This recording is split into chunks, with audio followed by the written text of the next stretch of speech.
Yan. Good morning mga idol. Good morning. Welcome pong muli sa ating channel. Ito pong muli ang inyong lingkod, si Boyet. Ay muling bumabati ng isang magandang umaga. Pero mga idol, tayo naman tulad pa rin ng dati, magkukwentuhan lang na may kaugnayan pa rin sa mga bagay na ating nasasaksihan sa pang-araw-araw. Tulad nga ng mga napapanahong issue tungkol sa sistema ng rally ng Iglesia ni Cristo at saka yung mga napipintong mga alitan ng mga bansa sa China Sea.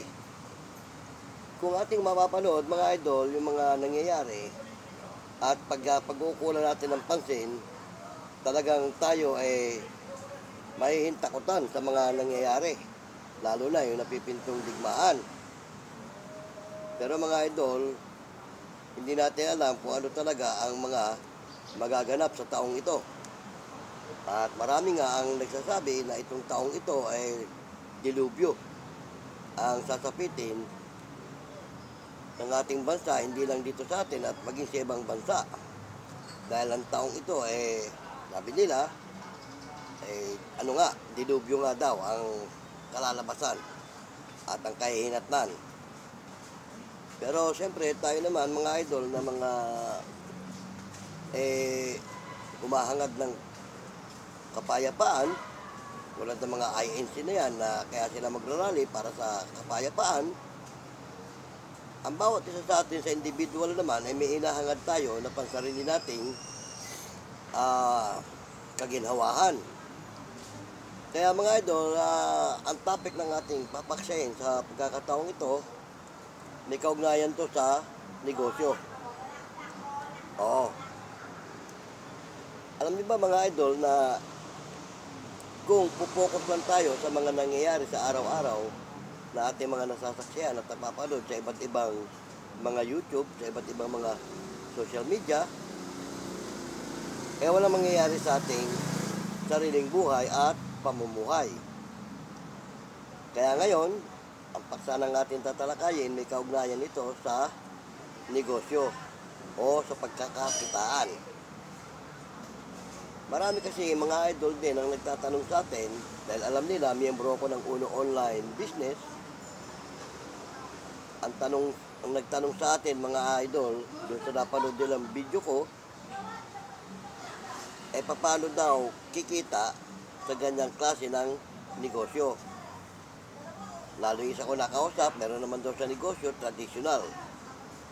At sabi nga niya, hindi na niya kailangan yan digital dahil kumikita naman siya dito sa kanyang traditional business. Alam niyo, sa totoo lang mga idol, ang traditional business mas mabilis kumita kesa sa digital online. Nabanggit ko na yan doon sa mga una kong naging paksa sa video ito. Pero ang kaibahan lang kasi sa digital at saka dito sa traditional, sa digital kasi medyo hayahay ang sistema ng negosyo mo dahil wala kang masyadong gagamiting mga kapirahan. Oo. Kaya nga mga idol, dito sa traditional business na binabanggit ko sa inyo, totoong mabilis pagkakitaan to, lalo't ang business mo, tindahan. Totoo yan, mabilis pagkakitaan yan. O kaya, yung mga, sabihin na natin meron kang negosyo ng mga tungkol sa sistema ng mga pagkakakitaan tulad ng mga ang traditional, mabilis pagkakitaan dahil nga instant money ang traditional business, hindi kagaya ng digital. Kasi, nabanggit ko na doon sa mga una nating video, ang digital ay masalimuot din dahil nga kung mahina ka magtanim at wala kang masyadong pananim, ando na medyo may problema ka dahil kasi lalo kung tamad ka magtanim. O kasi nalintulad dito sa isang magsasaka na kailangan mong magtanim para ka merong anihin. Di ba tama? Paano ka naman aani kung wala kang pananim? Ganun lang kasimple mga idol dito sa digital. Hindi kagaya sa traditional, hindi mo na kailangan magtanim. Bakit?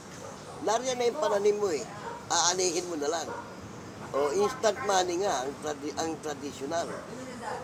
Pero naman, kapag nag-boom naman itong digital online mo, wala yan, panis yan traditional na yan. Kasi sa traditional, lalo tang ano mo naman, tindahan lang, o kaya mga kainan, o mga dyan sa mga pakanto-kanto na ano, barya-barya lang ang kita sa ganyan. Maliban na, maglagay ka ng traditional mo, alimbawa hotel, at may malaki kang puhunan, pwede. O kaya maglalagay ka ng tinatawag na mga gasoline station, pero malalaking puhunan na yan, mga big time traditional na yan. Pero kung small time ka lang, kagaya ng mga tindahan ka lang, mga barbecuean dyan sa tabi-tabi, ihaw-ihaw, kumikita yan, pero masalimuot eh. Kahit sa mga big time traditional, mga idol, masalimuot ang trabaho ng traditional kasi unang-una, halimbawa, ang traditional mo, naglagay ka ng, sabihin natin restaurant, o resto, o yung tinatawag na mga coffee shop. Diyan unang-una, lalabas ng malaking puhunan mo dyan dahil gagamit ka ng mga equipment, ng kung ano-ano. Tapos kung wala kang sariling pwesto, magre-rent ka. Hindi birong pera ang ilalabas mo sa traditional kapag ka big time traditional ka. Sa big time traditional, lalo't restaurant, payat ang kalahating milyon mo dyan na ilalabas. Baka kulangin pa sa mga coffee shop na yan. Lalo sa coffee shop, sa machine pa lang yung kalahating milyon mo baka sold out na rin sa machine pa lang yun. Paano pa yung mga ibang gagamitin mo mga ingredients? Ganun din sa resto, sa mga resto bar. Tapos kukuha ka ng mga tao, di ba? Although sa mga tao, bababa lang naman siguro ang sweldo, ang mataas lang na magiging sweldo mo dyan sa mga tao mo, halimbawa manager, yan, yung mga supervisor mo. Yan lang, medyo malaki ang sweldo. Tapos doon sa mga staff mo, na mga tao mo sa baba, kasino lang naman yun, mga nasa regular lang yun, nasa minimum. Pero ganun pa man, ang magiging puhunan mo sa big time traditional, malaki. Pero kailangan, pagka malaki ang naging puhunan mo sa traditional, malaki rin dapat ang magiging income mo. At saka sa traditional kasi mga idol, labas-pasok ang puhunan mo. Lalo doon sa mga sangkap na gagamitin mo doon sa restaurant mo. Diba? Tama? Hindi kagaya sa digital mga idol, minsan ka lang maglalabas ng puhunan. Sabihin na natin, mamumuhunan ka ng libo rin, 9,998. Dito sa amin, gano'n ang halaga ng ilalabas mong puhunan. Pero yun lang ang magiging puhunan mo, hindi ka na maglalabas pa. Ano na lang gagawin mo? Tatrabahuin mo na lang yun. So, paano paraan? Kailangan, nabanggit ko na nga, hinalin tulad dyan sa isang magsasaka na magtatanim ka. Kapag pumasok ka sa investment ng digital marketing, kasi ito parang hinalin tulad sa isang magsasaka, uumpisahan mo ng magtanim. Di ba? Ano ba itatanim mo? Yung mga magiging business partner mo, mga member mo. At yan, kumuha ka man ng kumuha ng tao, magkakay ka man ng magkakay, wala kang susweldohan dahil yung kikitain nila sa kanila rin mang gagaling. Dahil nga, kung paano mo tinatrabaho ito, pag nakapasok sila sa pamamagitan mo, kung anong ginagawa mo, ganun ang gagawin nila. Di ba? Kaya wala kang poproblemahin sa mga tao mo na susweldohan. Hindi kagaya sa traditional, once na kumuha ka ng tao mula sa mataas na posisyon hanggang sa pinakamababa, susweldohan mo yan. Plus, yung mga angkap na gagamitin mo. Sa digital, wala. Although meron ding product, ang digital, minsan ka lang kukuha ng produkto. Maliban na lang kung talagang ikakarir mo yung product ng business na to. Kasi meron kami mga business partner dito na kinakarir yung product. Oh, paano ang product ito mga idol? Kaya yung iba, imbis na i-career yung product, nagtatanim.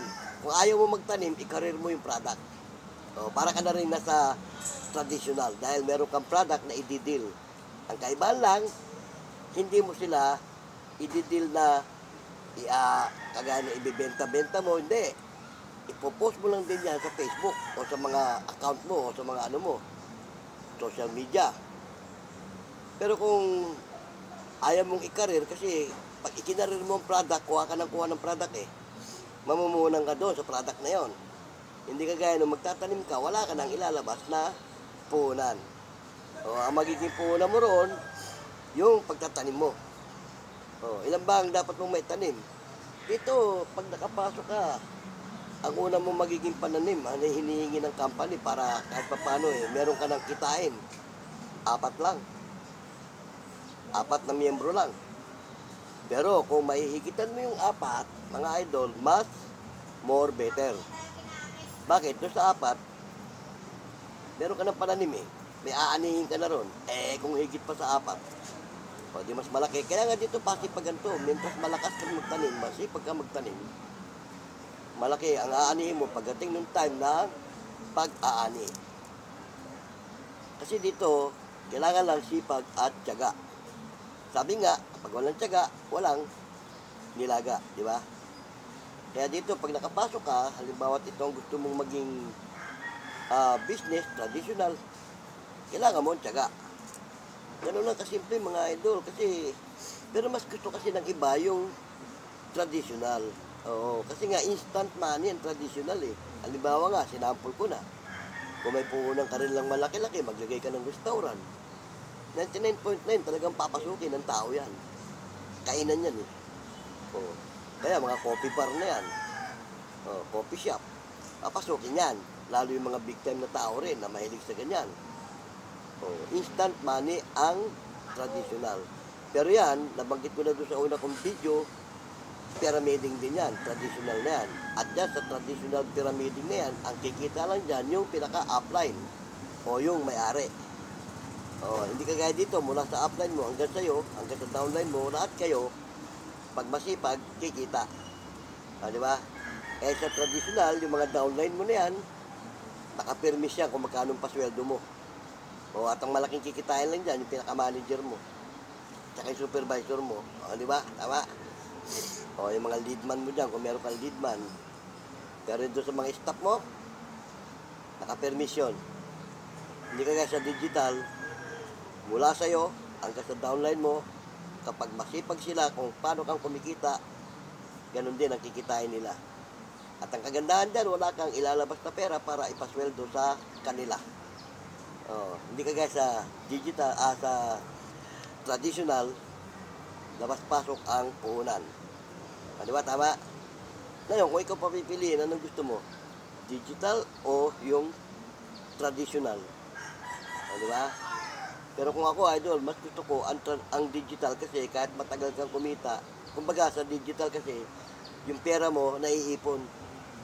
Nagtatanim ka Pagdating ng tamang panahon na aanihin mo na siya, ando lang, sarap nun. Tsaka kagandahan dito sa amin, pag nakapasok ka, marami kang magiging benepisyo. Una nang ang benepisyo mo, yung product. Pagkatapos, pangalawa mo magiging benepisyo, yung insurance.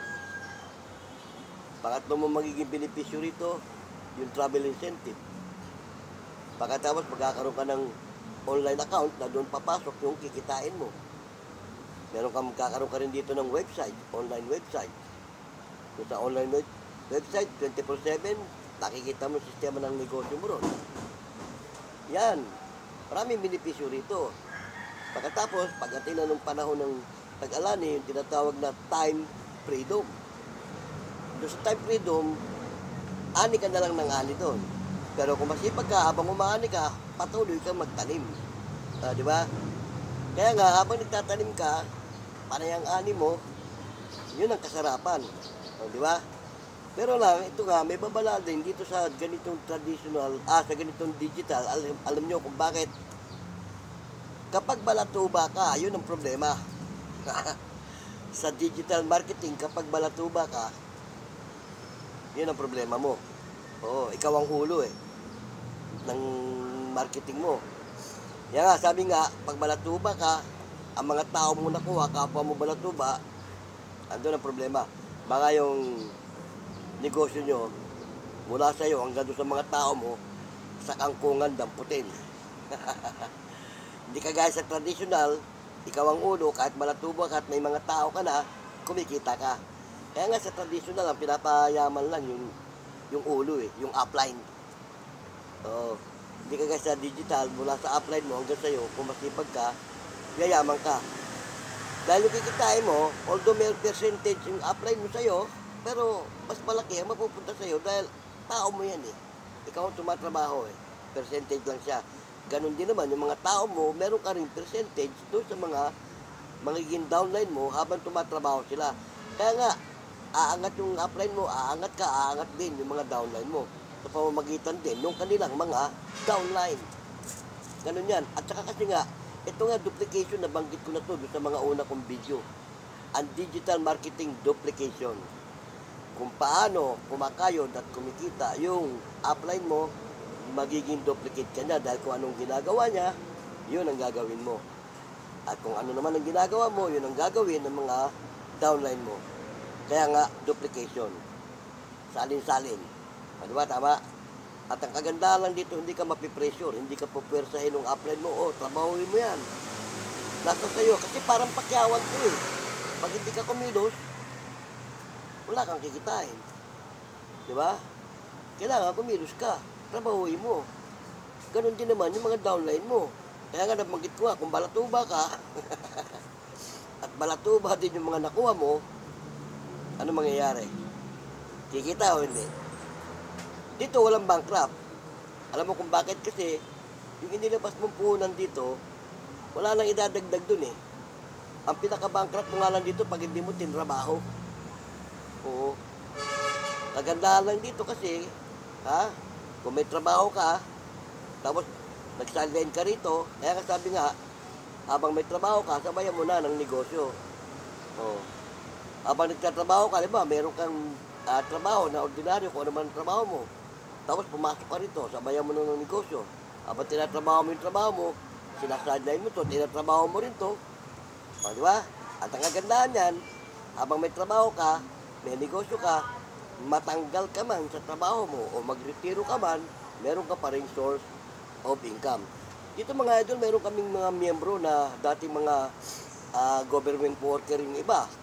May mga PNP rito, may mga militar dito, may mga tatrabaho sa gobyerno.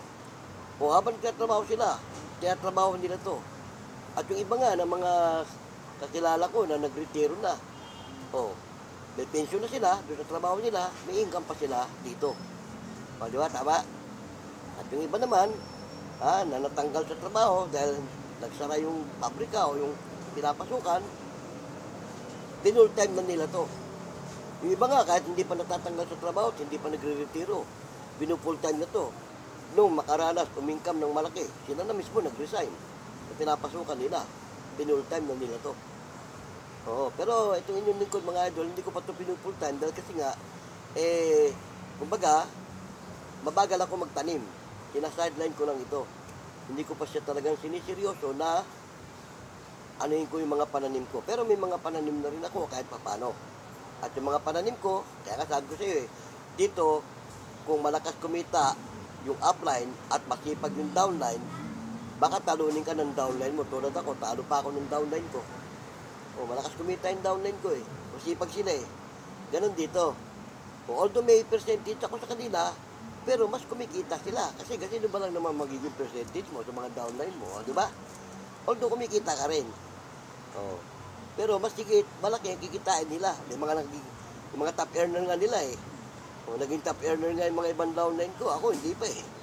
Minsan lang ako nag-top earner. Nung trabaho ko to ng gusto.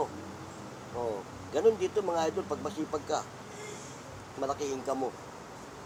Salamat ng marami at tumikli natin kwentuhan ito. Meron kayo sanang nakuha at napakinabangan sa video natin ito. Kaya hindi ako naniniwala doon sa yung binubuli ako ng iba kong kaibigan, iba kong vlog ka ng vlog, wala ka namang pakinabang dyan sa vlog mo. Yun ang akala nila. Tulad itong kinukwentuhan natin. Ang tanong, may pakinabang ba kayo rito o wala? May mapupulot ba kayong magandang informasyon o wala? Meron naman siguro kahit papaano, di ba? Lalo yung mga walang alam sa digital at yung mga walang alam sa traditional. Dito nga, sinasabi ko na nga, magkaiba ang digital sa traditional. Pero mas malakas kumita ang traditional kaysa sa digital. Mabilis pagkakitaan ang traditional business kaysa sa digital.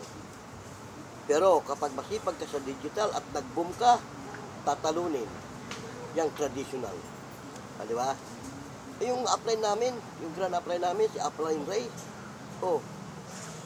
may mga barkada siya ng mga big time traditional. Pero hindi kayang higitan yung kita niya. Hindi kayang higitan. Bakit? Lumaki man ang kita ng mga kaibigan niya na nasa traditional, big time traditional. Pag naglabas din naman ng puhunan, halos kalahati din ang kita. Di ba? Ay siya, wala siyang nilalabas ng puhunan. Income na lang siya ng income. Yun ang pagkakaiba ng traditional sa digital. Big time traditional ka man, ang katapat mo, digital marketing. Kapag nag-boom siya, tatalunin ka kahit na big time traditional ka. Bakit? Ikaw, panay-labas ng puhunan mo eh. Siya, hindi na. Hindi siya maglalabas. Kagaya nyo, ikukwento ko rin sa inyo, meron kaming miyembro dito, si Upline Volter Moday. Alam nyo ba kung ano siya dati? Aerial manager. Ilang company ang hawak niya. Pero sa pagiging aerial manager niya, aminado siya. Hindi niya kayang kitain yung kinikita niya ngayon dito. Nakapasok siya dito, ang nagpasok sa kanya, isa lang ng dating tauhan. In-invite siya pero in-ignore niya. Dahil kasi, halimbawa, aerial manager ka, ordinaryong staff lang yung magsasabi sa'yo, sir, pasok ka dito, yayaman ka. In-ignore niya yun, aminado siya, sinabi niya, kinukwento niya. Pero, bumilang ng buwan, bumilang ng ano, hindi naman bumitaw sa trabaho. Yung nga sabi ko, habang may trabaho ka, sabayan mo ng negosyo. Bumilang ng buwan, nagulat siya, nagkaroon ng kotse. Brand new pa, samantalang yung kotse niya, pakotse ng company, dinaik pa yung kotse niya. Tinanong niya, saan galing niya? Sabi niya, sir, sinabi ko naman sa iyo, pasok ka dito. Nung tumagal-tagal, siyempre kumikita na, top earner na siya ditong company ito, bumitaw na siya. Naiwan ngayon itong supervisor. Di ba? Ngayon, nung sinabi niya rin sa paano ba makapasok dyan? Ang sabi, bandang huli, siya parang inisnab. Sabi rin sa kanya, punta ka na sa office. Doon ka magtanong. Isipin mo yun? Di ba? Dati lang niyang yun, tao lang niya, nung bandang huli, siya pang inisnab. Ganyan dito, walang nauna, walang nahuli. Basta't masipag ka. Isipin mo yun? Meron pa rito, dating crew, member ng Jollibee. Ngayon, big time na rin. Top earner na rin itong ulo. Meron pa, dating electrician. Marami kaming membro dito na dati nag-part-time lang, ngayon mga big time na. Mga top earner. Ngayon, yung nagkakay sa akin, yung upline ko, si Upline Rostom. Kaya nga, malimit niya akong paalalahanan. Dito, papaalalahanan ka lang. Kung gusto mo talagang kumita, susundutin ka niya doon sa business mo. Ngayon, big time na rin, may sariling na rin sasakyan. Kaya nga nung kinamusta niya ako, sabi niya, sir, may brum-brum na tayo. Ikaw, kailan mo ako susundan? Kasi nga ito, duplication nga. Ibig niya sabihin, kailan ko siya susundan, kailan ko siya gagayahin. Ganun dito, hindi ka i-encourage nung upline mo. Hindi ka i-encourage. Hindi ka i-discourage. Wala, i-encourage ka niya. Kung paano siya kumikita, kailangan kumita ka rin. Ganun dito, hindi ka niya i-down. Hindi ka niya sisisihin, kung ginaya mo ako, di sana ganito ka na rin. Hindi ganun. At saka dito, hindi uso dito yung pagmamalakihan mo yung downline mo. O kaya ikaw naman, pagmamalakihan mo yung upline mo, hindi uso dito yun. Ayaw ng grand upline namin na magiging palalo ka. Dahil sila nga, yumaman sila, hanggang ngayon, very humble. O si upline rin, yung grand upline namin, very humble yun. At saka yung kanyang asawa, si Ma'am Badit. Hahangaan niyo yun. Milyonaryo, pero hindi mo makikitaan na magyayabang. Kahit yung mga takapag-training namin, mga trainer namin, mga big time, nitong uno, hindi mo makikitaan na nagyayabang. Very humble. Ayaw dito nung mayabang ka. Lalo pag kumikita ka na. Kailangan dito, kung ano ka nung una, ganun ka pa rin. Di ba? Tama mga idol. Paano? Salamat ng marami kahit paano sana may napulot kayo. Kaya kung gusto nyong makapasok dito sa aming negosyo, PM mo lang ako. Tutulungan kita, gagayad kita, dadalhin kita sa aming office. At doon ka mag-file ng iyong membership para makita mo yung opisina namin at makita mo yung mga ibang top earner namin doon. Makakahalubilo mo yun. Sa aming office, pagtatakan mo, yung mga top earner doon, pagka nakahalubilo mo, parang kagaya mo lang din na ordinaryong tao. O i-encourage ka na, kaya mo yan. Kaya ko nga eh. Ganun sila. Hindi yung kumutap earner na isnabing ka, hindi. O i-encourage ka. Sasabihin sa'yo, upline. Kumusta na? Kumusta ang business mo? Medyo po eh. Yun. Kaya mo yan, nakaya nga namin eh. Kung paano namin narating to, mararating mo na yan. Magtiyaga ka lang. Ganun. Totoo naman yun. Kaya nga sabi sa'yo dito, kung balatuba ka, walang mangyayari. Oo, wala. Diba? Tama? Paano ha? Salamat ng marami. Kahit na makiking sandali, sinamahan nyo ako. Bueno, napaiba tayo ng topic. Iwas muna tayo sa mga nai-issue ngayon, napapanahong issue. Dito muna tayo sa negosyo. Nabanggit ko nga kanina, na kung po yun ang intindi natin, wala tayong mapapala masyado ron. Di ba? Tama. Kaya ngayon, dito tayo muna. Umuwi pa tayo ng topic. Paano ha? Kung muling yung lingkod, si Boyet, ay muling bumabati ng isang magandang tanghali. Ang haba ng video natin, nag-umpisa tayo ng umaga, ngayon tanghali na. Paano ha? Paalam!